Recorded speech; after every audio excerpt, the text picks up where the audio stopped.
So this Hanukkah wreath actually looks like something I would have worn in 1996.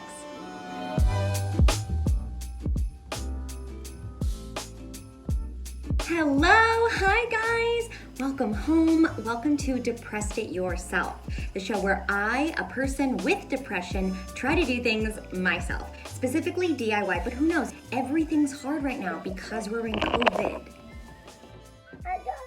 Life's hard.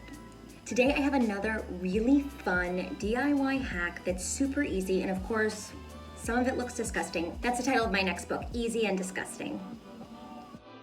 All of these wreaths cost me less than $3, basically. What could be better? You put it on your door, everyone thinks inside they've got the holiday spirit. You can be laying in bed for hours and hours, like I do. I'm sad, you're sad, America is sad. Today we're gonna go over 3 wreaths. One enormous wreath, one small cute wreath, and one wreath that's for Hanukkah. And now that Hanukkah has passed, you're welcome. Look, you can barely see me. That's a successful wreath. This story starts like all amazing stories. I got a ton of stuff for free. We got our Christmas tree, and the woman selling it gave me all of the remnants from everyone else's Christmas tree. So of course I took them all, cut them all down, made an enormous mess. I will be cleaning up pine needles for days. They're everywhere. So let's get started. I don't hate this one, I think. Our first wreath is super easy. Started with taking a bunch of faux branches after I cut the heads off them to use for other projects and used the stems to make the base for this wreath. I thought it was such a fun idea because I didn't have to purchase anything and it already looks like branches and it doesn't have to be perfect. The one thing I noticed is that when I cut wire, I make a constipated face. What's happening there?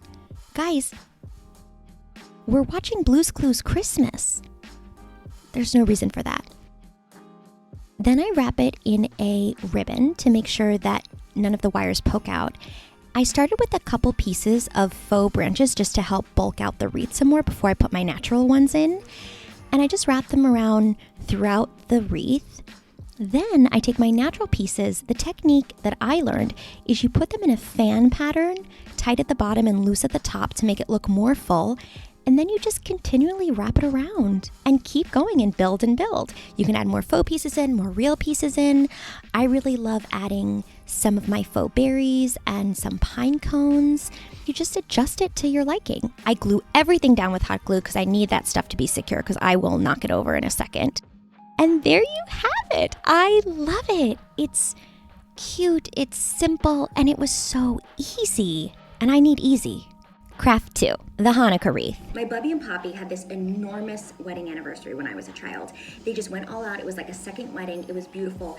And of course, in the Jewish tradition, they kept all of their table arrangements for years. And they all kind of looked like this. It was that mix of like zhuzh and faux flowers and some real flowers. I just love it. So here's a little ASMR for Dara, my friend who I know really loves it.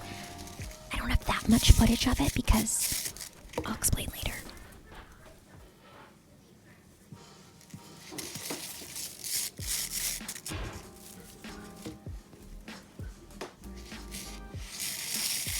So I got the white wreath at the dollar store, and then all of this extra ribbon that you heard me pulling apart before was just some glitter ribbon and different twine, also from the dollar store.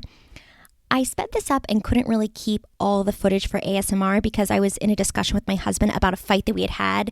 We weren't fighting, but we were talking about a fight. Anyway, then I fluff it up and make it look as full as possible. It still wasn't to my exact liking, so I really played around with it for a while. Of course, I cut off some more flowers. You know I made a constipated face. Glued them on, and it looked really fun. I really liked it. So easy. Then I hot glued the hell out of it because that's my talent. I attached just a piece of wood just to make sure to secure some of the pieces because it was pretty soft and floppy. Then I had this idea to take a sponge attachment that I got from the Dollar Tree, cut it up and add that around the base too, and made the wreath look even fuller. That was a terrible mistake. This is all over my apartment. But look at her, she's so cute and festive. Okay, craft 3. Looks like a teddy bear, but it's painful. Like my first few relationships. Now this craft I didn't get to record because my toddler got involved. I thought I was recording myself, and he thought he was helping. Oh, and you better believe from the last video, I've been doing neck exercises. I'm doing the same technique here with cutting all my natural trim because the footage is gone. Here, I'll show it to you again, the same wrapping technique I'd used before. And then we'll speed this up for you, and he keeps jumping up and down. And I use these twigs I got from the Dollar Tree. It's a cinnamon scented little brush. So I combined those with the natural sprigs to put them inside the wreath just to add a smell to it. If you can disguise some potpourri in whatever you have, it's always helpful. I don't know how anybody who films themselves doesn't have like a triple chin. Like I cannot figure out how to do a craft project and film myself without having a double chin.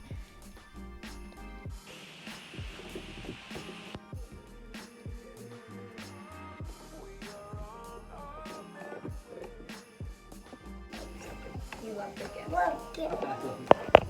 We all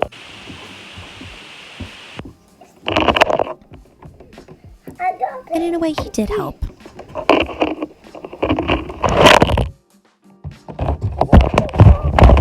I put 2 pieces of ribbon on it, a velvet and a checkered white and gray, and it just looks full and happy and makes me happy. And we did it, guys! As of right now, I don't hate this wreath. So my favorite part about this wreath is that everything was used, every single piece was from something else. I used a couple of faux greenery branches that was at my, it's not a dollar store, it's like a bodega dollar store, I want to call it. It says 99 cents and plus, and everything's just $2.99. So it should be called the 2.99 cents and plus store, but we'll give it to them. It's a small business. So what I did originally with this is start with a base of these faux branches and then flush it out with the rest of my real Christmas tree remnants. I prefer faux berries because my 2-year-old will put everything in his mouth. We thought maybe he was past it. He's not. Guess what? He's not. I really like this little guy. Wait, is this my Christmas card? Yes, I have a husband and child, but this is cute. Look, Hanukkah's passed, okay? But I still made a Hanukkah wreath because maybe I can't organize myself like I'd like to. That sponge attachment to help make it fluffier, but it's just made it more annoying. Oh my God, it's everywhere. Ugh. Glitter is everywhere. Fuzzy crap from this thing is everywhere. I mean, this is the gift that won't leave you alone. You can't forget about it because it's all over your house, all over your hair. Never mind, I hate this. I hate it. I think the fact that I don't fit with this piece in frame is very comforting to me. It might look like to you just dead branches, but it's actually twigs that were scented with cinnamon inside it. So it smells amazing. We have it in our kitchen. As soon as we walk in, it's the best, most relieving smell because there's usually dishes in our sink and there's other smells that I don't want to acknowledge. And I'll tell you, this just fell out of my wreath. When that happens, you don't judge yourself, you just stick it right back in. And you would only be judging yourself if you were making YouTube of this and people were watching and you were hoping that they would like and subscribe. The warmth and the kindness of that Christmas tree saleswoman makes me so happy. The only way this was possible is because somebody gave me all of her remnant pieces from her Christmas trees. Guys, thank you so much. Those are my DIYs this week. They actually weren't all horrible, and that's exciting for everybody. Please like and subscribe to this channel because I'm hoping I can do more of these and then one day do bigger things. So we'll see, I don't know. Stay strong. Depression is creeping into all of our lives, but we're all in this together. This is what no matter what. This is my truth. We fluff. We don't stop fluffing our hair.